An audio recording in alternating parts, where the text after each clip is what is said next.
বিসমিল্লাহির রহমানির রহিম। আমি এখন এসেছি ও তার আগে আপনাদের ঈদুল আজহার শুভেচ্ছা। আজ ঈদুল আজহার হচ্ছে আপনার ঈদুল আজহার দিন। আমি এখন দাঁড়ানো, আপনি দেখতে পাচ্ছেন বাগেরহাটের যে দড়াটানা সেতু, ওই দড়াটানা সেতুর সামনে।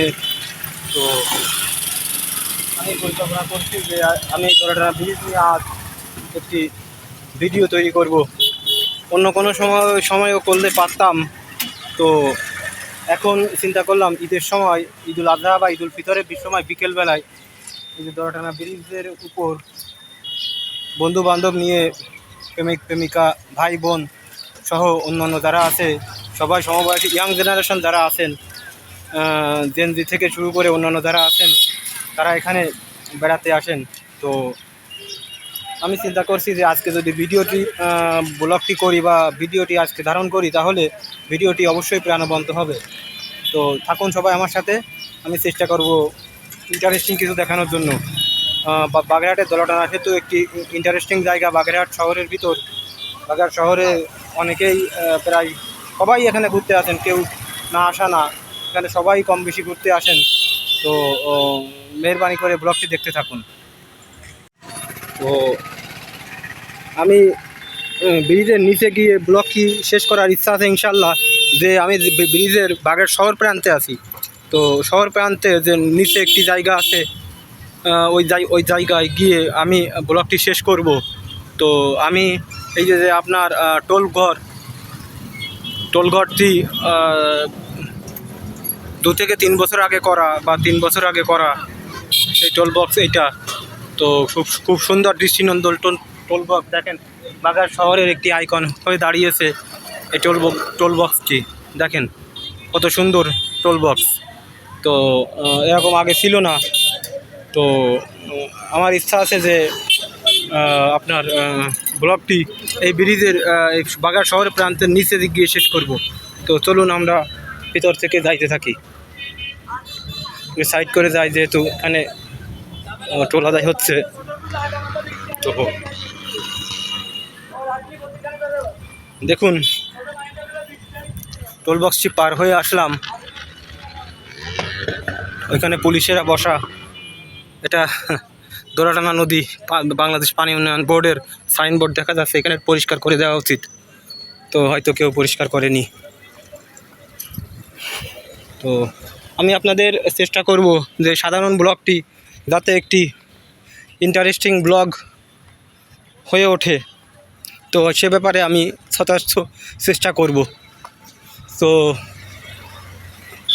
এখানে একটি সম্ভবত বিদ্যুৎ উপকেন্দ্র রয়েছে, এখানে একটি বিদ্যুৎ উপকেন্দ্র রয়েছে।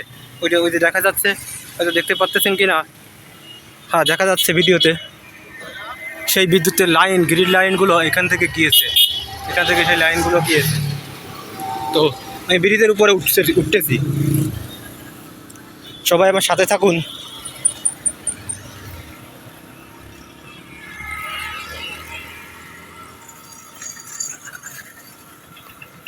দেখুন দুই পাশের চমৎকার ভিউজ। আমি চেষ্টা করব যে পুরো যে আপনার যে ব্রিজটি আছে, পুরো ব্রিজটি একবারে ধারণ করার। তো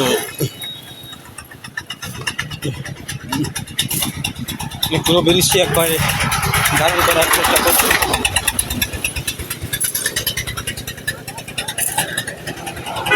তবে আপনারা যারা ব্লগিং করেন, আমার অভিজ্ঞতা হচ্ছে এ ধরনের জায়গায় আসলে যে জায়গাগুলো মানুষজন একটু খুব বেশি নিরাপদ না, এখানে আসলে দিনের বেলায় ব্লগিং করার চেষ্টা করবেন। রাত্রেবেলায় ব্রিজের ওপর অনেক ধরনের সমস্যা থাকে, নানা ধরনের আপনার অবাঞ্ছিত লোকজন ব্রিজের ওপর ঘোরাফেরা করে। আপনার ক্যামেরা বা মোবাইল ফোন তাদের দ্বারা হয়তো বা চিন্তার শিকার হতে পারেন। তো চেষ্টা করবেন যাতে দিনের বেলায় ব্লগিং করার। এখানে একটি ইন্টারেস্টিং বিষয় দেখেন, ব্রিজের নিচে এখানে কিন্তু বাঁধ দিয়ে দিয়েছে। এখানে কিন্তু আমি আরেকটু পরিষ্কারভাবে দেখাতে চাই, এখানে কিন্তু ব্রিজের যে পাড় বা আপনার অ্যাপ্রোচ সড়ক, বেশ ছোট সড়ক, কিন্তু সড়কগুলো আপনার বাদ দিয়ে দিয়েছে বা বেঁধে দিয়েছে। এটা মাটি দিয়ে বাধাই করা তা না, মাটির উপর ঢালাই, কংক্রিট ঢালাই দিয়ে একেবারে বাধাই করে দিয়েছে। মাটি ভেঙে, মাটি যদি ক্ষয়ে যায় বা মাটি ভেঙে পড়ে তাহলে কিন্তু এখানে আপনার রাস্তাও ভেঙে যেতে পারে। তো এইভাবে যদি আপনার বাদ দিয়ে দেয় তো আসলে এই যে মাটিও ক্ষয় হওয়ার তেমন কোনো সম্ভাবনা নেই, কোনো সম্ভাবনা নাই মাটি ক্ষয় হওয়ার। তেমনি এই যে পাশে যে রাস্তাটিও কিন্তু আপনার খুবই সবল বা সঠিক থাকবে, মানে থাকবে আর কি, রাস্তাটিও শক্ত থাকবে, যেহেতু রাস্তা ভাঙার কোনো চান্স নাই, রাস্তার বিন্দুমাত্র ক্ষতি হওয়ার কোনো সম্ভাবনা নাই। এই জন্য না ভাই। তো এই যে একটা জিনিস দেখাতে ভুলে গেছিলাম, এটা হচ্ছে আমাদের বিসিক। এই যে দেখা যাচ্ছে, এই যে দেখুন আমার হাতের আঙুল লক্ষ্য করে এই যে সাইনবোর্ডটি দেখা যাচ্ছে না, এটা হচ্ছে বিসিকের সাইনবোর্ড। এই আঙুল সোজাসুজি ওইখানে সাইনবোর্ড দেখা যাচ্ছে, এটা হচ্ছে বিসিক। এখান থেকে বাংলাদেশের বাগেরহাটের যে ক্ষুদ্র কুটির শিল্পগুলো,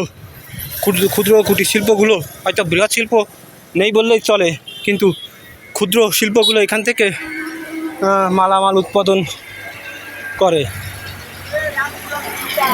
তো আমি ওপার যাব, আসলে রিক্স, ঈদের সময় খুবই যানবাহন খুবই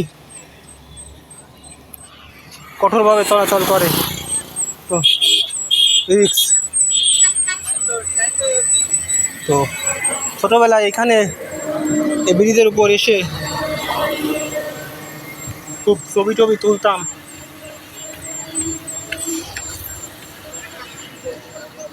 দেখুন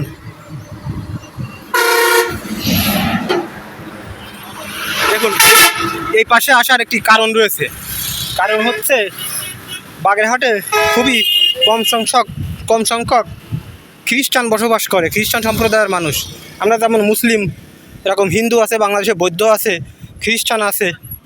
তো এটা হচ্ছে বাংলাদেশের বাগেরহাট জেলার বাগেরহাট শহরের যে খ্রিস্টান পল্লী, সেটা হচ্ছে এইখানে অনেকগুলো কবর ছিল। হ্যাঁ, কবরগুলো এখনও আছে, আপনারা হয়তো ছবিতে দেখতে পাচ্ছেন। এই যে ক্রস দেওয়া যে চিহ্নগুলো, এগুলো হচ্ছে খ্রিস্টানদের কবর। এবং এই যে গেটটি দেখতে পাচ্ছেন, আমি জুম করে দেখাই, কেউ ঘোলা হতে পারে, এটি হচ্ছে গেট। এই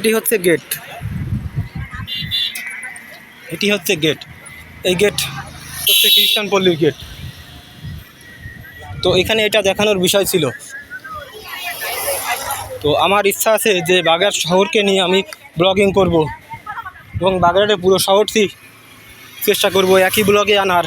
যদিও পুরো শহরটি প্রতিটি রাস্তার ওইগুলি আনা সম্ভব না, ওই মেইন যে আপনার বাগেরহাট শহরের যে মেইন মোড় বা মেইন ভিউজ পয়েন্ট যেগুলো মানুষ বেড়াতে আসে বা ঘুরতে যায় বা এবং যেগুলো অতি আকর্ষণীয়, সেগুলো নিয়ে আলাদা ব্লগ বানাবো।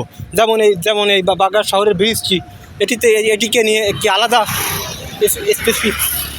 স্পেসিফাইড ব্লগ তৈরি করছি।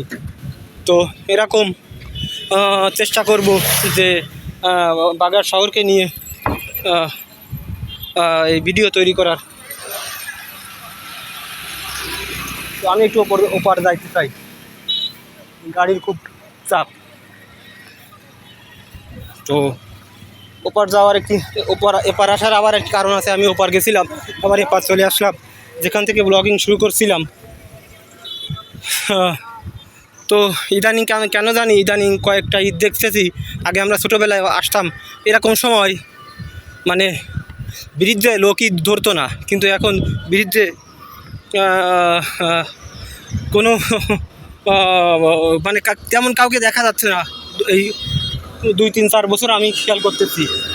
আচ্ছা, আমি যেটা দেখানোর জন্য, দেখুন এখানে ফুটপাথ তৈরি করেছে টাইলস বসানো পার্কিং টাইলস দিয়ে ব্রিজটা তুলতেছে। এটা হচ্ছে আপনার ব্রিজের নিচ দিয়ে একটি সড়ক চলে গেছে। তো নদীটা এখন আমি যেখানে দাঁড়ানো এখান থেকে এখনও নদী শুরু হয়নি, নদী শুরু হচ্ছে ওখান থেকে।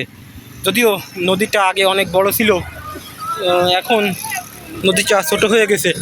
তো কেন জানি এই সময় আসলে লোকারণ্য থাকার কথা ব্রিজে, কিন্তু কেন জানি এই দুই ঈদে বা এর কয়েক 2-3 বছরের ঈদগুলোতে এখানে খুব বেশি লোক দেখা যায় না।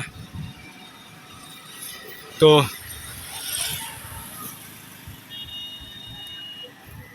এই যে কিন্তু বাগেরহাট শহর, আমি এই বাগেরহাট শহরটি দেখানোর জন্য এই সাইডে আসা।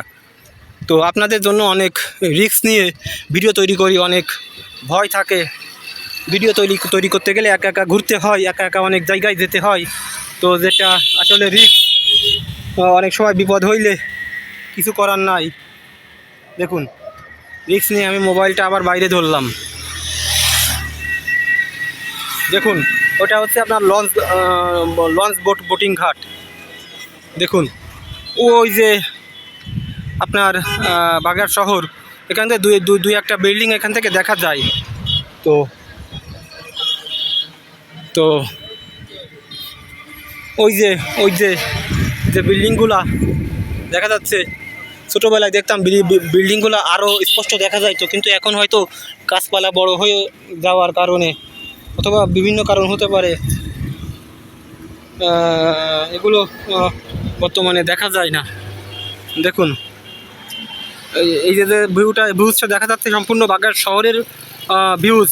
গাছপালার জন্য দুই একটা বিল্ডিং হয়তো দেখা যাচ্ছে। আমি জুম করে দেখাতে চাচ্ছি, সবচেয়ে বেশি জুম করে দেখাচ্ছি। দেখেন এখানে হয়তো দুটো একটা বিল্ডিং আপনাদের চোখে পড়তে পারে, চোখে পড়লেও পড়তে পারে। হ্যাঁ এই দেখুন এটা হচ্ছে বাগেরহাট শহর।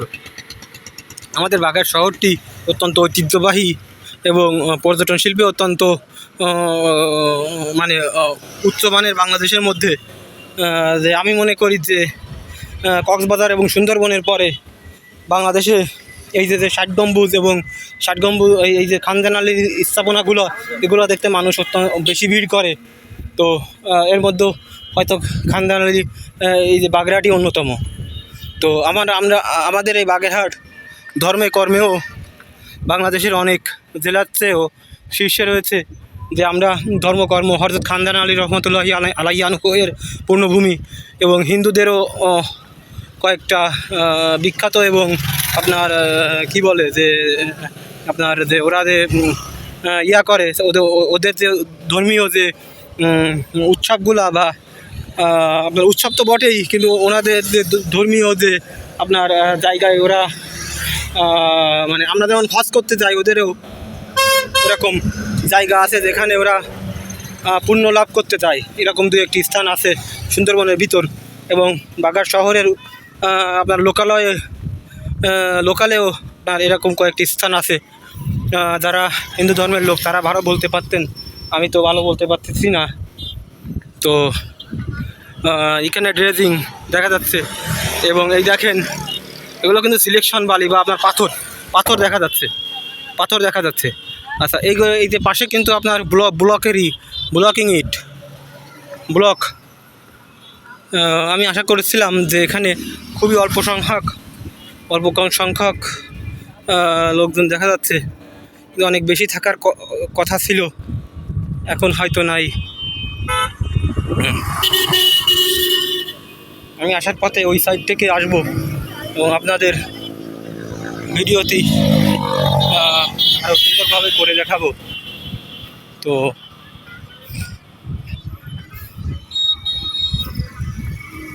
দেখুন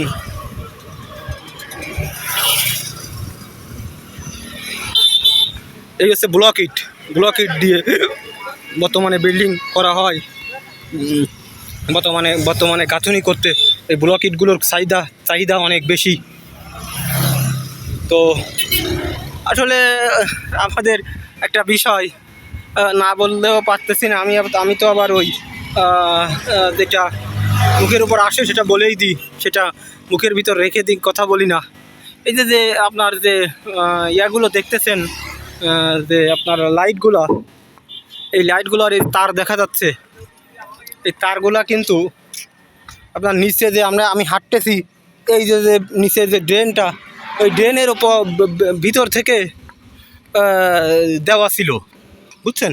তো দেওয়া ছিল এই যে যে আপনার কারেন্টের যে পিলারগুলো, এই পিলারের মাঝখান থেকে আপনার যে ওই আপনার ওই যে তারগুলো পিলারের ভিতর দিয়ে এনে এই যে যে আপনার এক পিলার থেকে আরেক পিলারে এই যে যে স্ল্যাব, এই স্ল্যাবের ভিতর থেকে নেওয়া ছিল। তো হয়তো কোনো এক আপনার যে কারণ যে আপনার মানে কোনো এক কারণে আপনার এই তারগুলো আবার উপর থেকে টানা হয়েছে এবং কিছুদিন এই লাইটগুলো অফ ছিল।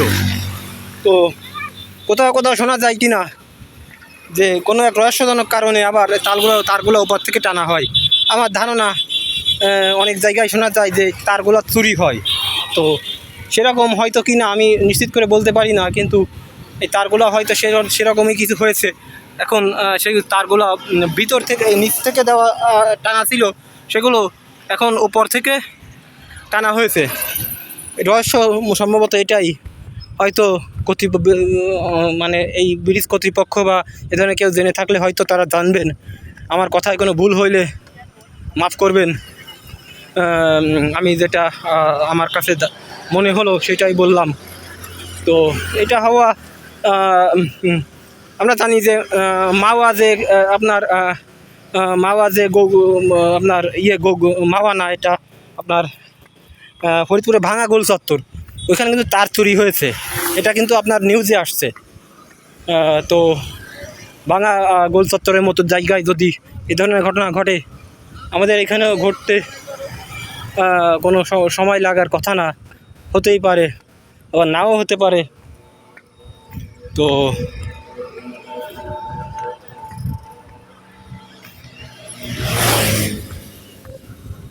এখানে এসে ব্রিজের উপর দাঁড়িয়ে বসে ছবি তুলতাম, রাস্তার মাঝখানে বসে ছবি তুলতাম। তো যখন ইন্টারমিডিয়েটে পড়তাম তখন ঘুরতে আসলাম ওইদিকে একটা রাস্তা আছে, ওইদিকে ব্রিজের ওপর নিচ থেকে যাইতে হয়। সেটা আমি যাব না, নিচের রাস্তাটি দেখানোর জন্য আমি এখন ওপার চলে যাচ্ছি ব্রিজ থেকে।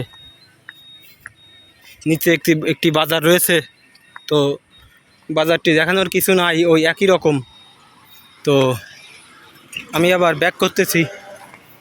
ব্রিজটি আপনার এক ভিডিওতে যাতে আনা যায় সেজন্য চেষ্টা করব। তো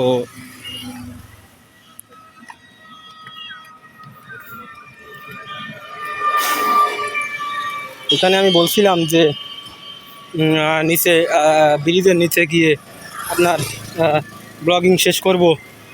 তো সেটা শেষ করার চেষ্টা করব।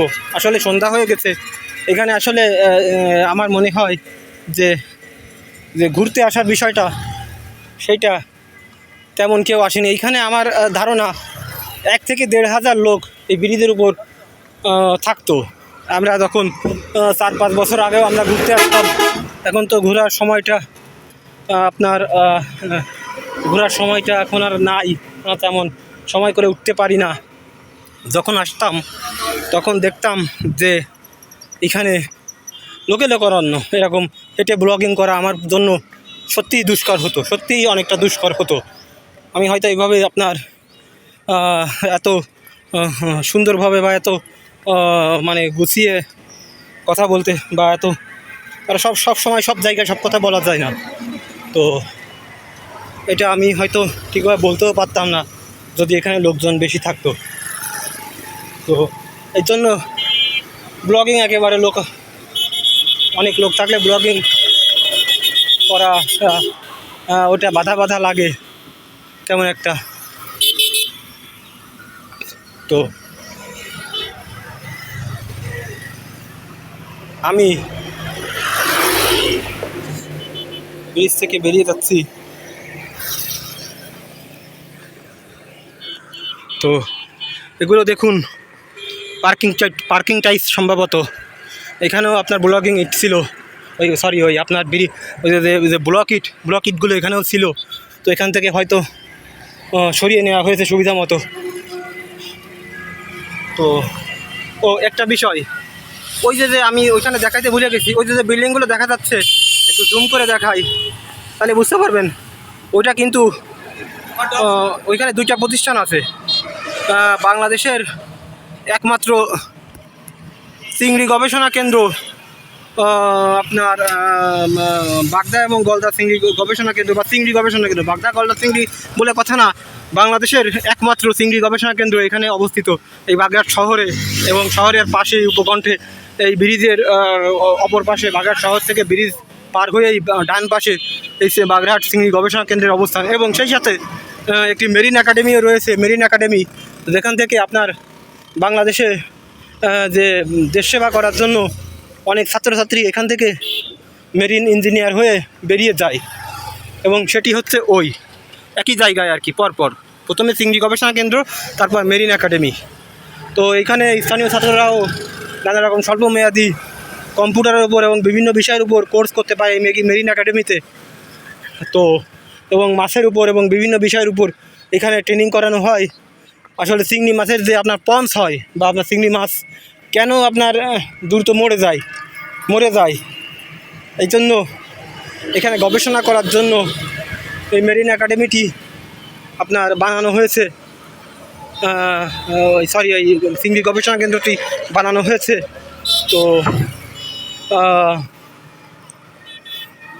আমরা চাইবো যে এখানে যেন ঠিকমতো কাজ হয় এবং বাংলাদেশে যে চিংড়ি মাছ নিয়ে যে আমাদের যে স্বপ্ন, যদিও বাংলাদেশ চিংড়ি বাগেরহাট, খুলনা, সাতক্ষীরা, খুলনা বিভাগ চিংড়ি চাষে উল্লেখযোগ্য সফলতা পেয়েছে, এবং এখানকার মূল যে জীবিকা শক্তি, মূল যে আপনার যে আপনার যে মূল যে অর্থনৈতিক শক্তি, সেটা হচ্ছে চিংড়ি মাছের উপর নির্ভর করে। আপনার যেমন ঢাকা, চট্টগ্রাম গার্মেন্টস শিল্পের উপর অত্যন্ত নির্ভরশীল, বরং তার চেয়েও বেশি এখানে চিংড়ি শিল্পের উপর মানুষ বেশি নির্ভরশীল। তো প্রত্যেকটা গ্রামে, প্রত্যেকটা এলাকায় চিংড়ি চাষিদের দেখা যায় চিংড়ি চাষ করতে, এবং তারা চিংড়ি চাষ করে। এবং যদি এই মাছগুলো পঞ্চ না হতো, তাহলে সিলেটে যেমন চা চাষ করে, সিলেটকে আমরা লন্ডন বলি, তো এরকম বাগেরহাট, খুলনা অঞ্চলে যদি, সাতক্ষীরা অঞ্চলে যদি এরকম চিংড়ি মাছ পঞ্চ হয়ে মারা না যেত, সরি ভাই, তাহলে আমরাও হয়তো এই বাগেরহাটকে বা খুলনা অঞ্চলকে হয়তো সিঙ্গাপুর বা নিউ ইয়র্কের মতো বানিয়ে ফেলতে পারতাম, যেমনটা বলা হয় আমাদের সিলেটকে মিনি লন্ডন। তো তারা চা চাষ করে এতই উন্নত, বা চা শিল্পে এতই উন্নত, যদিও উন্নতির আরও অনেক কারণ আছে।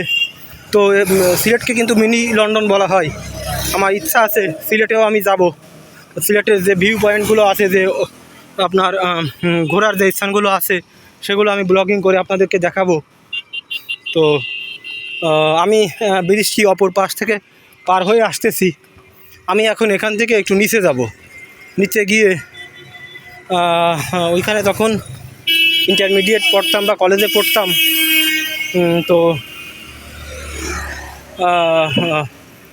আমি গ্র্যাজুয়েট কমপ্লিট করছি। তো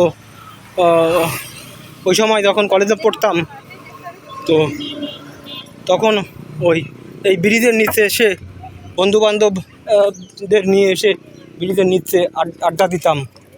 সেই জায়গাটা দেখাবো। ব্রিজের নিচে আমার ছবিও আছে, ছবিও তোলা আছে, অনেক আগের ছবি। তো কোথা থেকে সেই ছবিগুলো তুললাম সেটা আপনাদেরকে দেখাবো।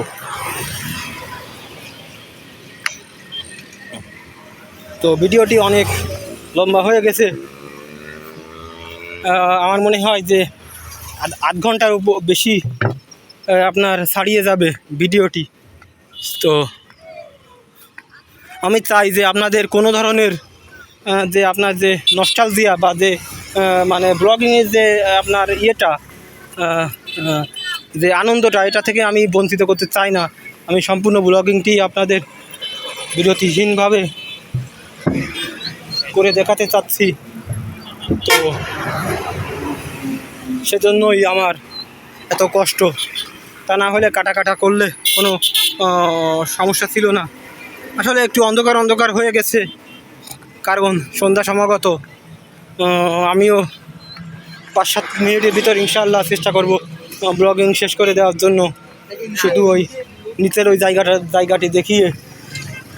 তো আমি এই যে খ্রিস্টানদের পল্লী এই পাশ দিয়ে যাব এবং বিসিক শিল্পনগরী না বিসিক যে আপনার যে জায়গাটি বিসিক শিল্প সেই শিল্পটির পাশ দিয়ে যাব। বাংলাদেশের অর্থনীতিতে এই সমস্ত বেসিক শিল্পেরও মানে আপনার যে ইয়েটা অনেক বেশি, যে আপনার অবদান এগুলো অনেক বেশি, আমরা হয়তো বুঝতে পারি না, কিন্তু এই ছোটো শিল্প হলেও ওই বেসিকের অবদান অনেক বেশি। যেহেতু বাংলাদেশে কোনো বড় শিল্প এখনও গড়ে উঠতেছে না, ব্রিজগুলো কিছু দূর রং করছে। তো আমি এখান থেকে নেমে যাব, নেমে গিয়ে এখান থেকে ব্রিজ থেকে অটোমেটিক্যালি নামার পথ আছে, সেই পথ দিয়ে আমি নেমে যাব। নেমে গিয়ে আমি আপনাদেরকে সেই জায়গাটি দেখাবো যেখানে আমরা এসে ছোটোবেলায় কলেজে পড়ার সময় আড্ডা দিতাম। এই দেখুন, এই জায়গাটি দিয়ে আমি অনেক সাইকেল নিয়ে নেমেছি এবং উঠেছি। এই সেই আপনার শিখে এইটাই সেই সিঁড়ি। এখান থেকে এখানে হয়তো সেই সাইকেলের স্পর্শ, সিঁড়িটি যদি কথা বলতে পারতো এখনও এই স্পর্শটি সে বলতে পারতো যে এখান থেকে সাইকেল নিয়ে আমি উঠতাম।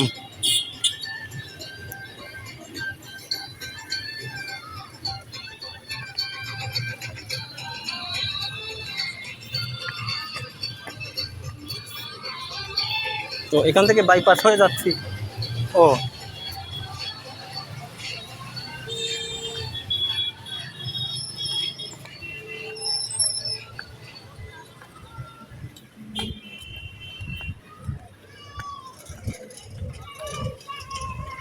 সেই জায়গাটি হচ্ছে এইখানে ছোটোবেলায় সেই ছবিটি আমি ভিডিওতে দিয়ে দেওয়ার চেষ্টা করব। সেই জায়গাটি হচ্ছে সেই জায়গাটি হচ্ছে দেখুন।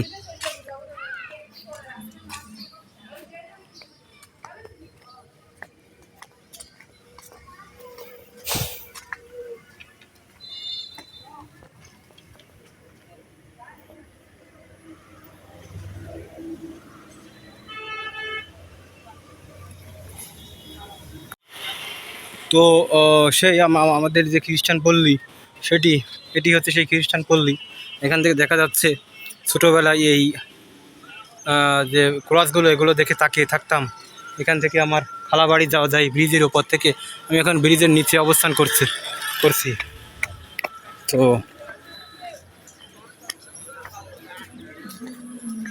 চলুন ব্রিজের নিচটা দেখিয়ে নিয়ে আসি।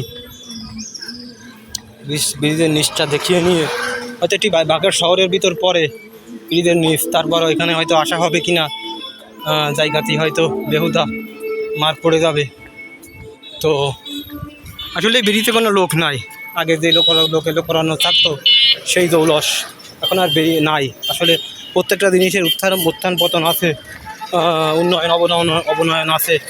তো সেই জন্য হয়তো আপনার ব্রিজে কোনো লোকজন নাই। সন্ধ্যা সমাগত দেখুন ভিউজ, বাংলাদেশে খুব কম ব্রিজেরই এরকম ভিউজ রয়েছে, যেটি আমাদের এই আপনার যে দড়াটানা ব্রিজ এটিতে যেমন ধরনের ভিউজ রয়েছে। তো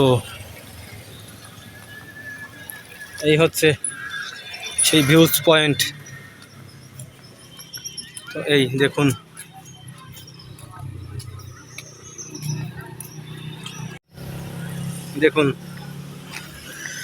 এ হচ্ছে সেই ভিউজ পয়েন্ট। নদীর পাড়, এই নদীর পানি এখন দেখবেন ভরা, আবার 2 ঘন্টা পরে নদী আবার পুনরূপে ভরে যাবে। আবার 2 ঘন্টা পরে আবার পানি টেনে একেবারে পানি অনেক নিচে চলে যাবে। পানির কুলুকুলু ধ্বনি দ্বারা নদীর পাশে বসবাস করার সৌভাগ্য হয়। নদীর পাশে বাংলাদেশ নদীর মাতৃক দেশ। আমাদের অনেকেরই নদীর পাড়ে বাড়ি আছে, বাসস্থান আছে। তো আমার যদিও নদীর পাশে নাই, খালের পাড়ে আমার বাড়ি আছে। আমার বাড়ি খালের পাড়ের মধ্যে পড়ে। তো অনেক আনন্দ। এই হচ্ছে খুলনা আর এই বাগেরহাটের সেই বিসিক অঞ্চল। গণপ্রজাতন্ত্রী বাংলাদেশ সরকার, গণপ্রজাতন্ত্রী বাংলাদেশ সরকার, শিল্প মন্ত্রণালয়, বাংলাদেশ ক্ষুদ্র কুটির শিল্প কর্পোরেশন, বিসিক, বাগেরহাট। এখান থেকে হয়তো ভিডিও করা সম্ভব না, তাই ভিডিও করতেছিও না। অন্য কোনো দিন যদি অনুমতি নিয়ে সম্ভব হয় বা সে পর্যন্ত যাইতে পারি, তো আপনার এই যে খ্রিস্টান পল্লী এবং এই বিসিক শিল্প এগুলোর ভিতরে গিয়ে ব্লগিং করে দেখাবো। তো দেখুন ওই যে ব্রিজ, ওইখান থেকে হেঁটে গেছিলাম। তো এখানে আমার ভাইয়েরা, ছোটো ভাইয়েরা ফুটবল খেলতেছে। দেখুন মানে ছোটো আকারের যে যেমন শর্ট ক্রিকেট টুর্নামেন্ট আমরা খেলি, শর্ট ক্রিকেট খেলি, এরকম শর্ট ফুটবল করে খেলতেছে। ওই যে ছোটো গোল পোস্ট দেখা যাচ্ছে, এখান থেকে হাঁটুর উপর থেকে গোল দিলে গোল হবে না, বা হাঁটুর নিচে, মানে গোল পোস্ট খুবই ছোটো, গোল দিতে হবে হাঁটুর নিচ দিয়ে টেকনিক করে গোল দিতে হবে। সেই খেলাটি খেলছে ওই যে ব্রিজের পাশে, ব্রিজের বাম পাশে। সন্ধ্যাবেলায় দেখুন, সন্ধ্যাবেলায় লাইট জ্বালিয়ে দিয়েছে, যে টোল বক্স বা টোল যেখান থেকে কালেকশন করে সেখানে লাইট জ্বালিয়ে দিয়েছে। কত সুন্দর লাগতেছে দেখুন।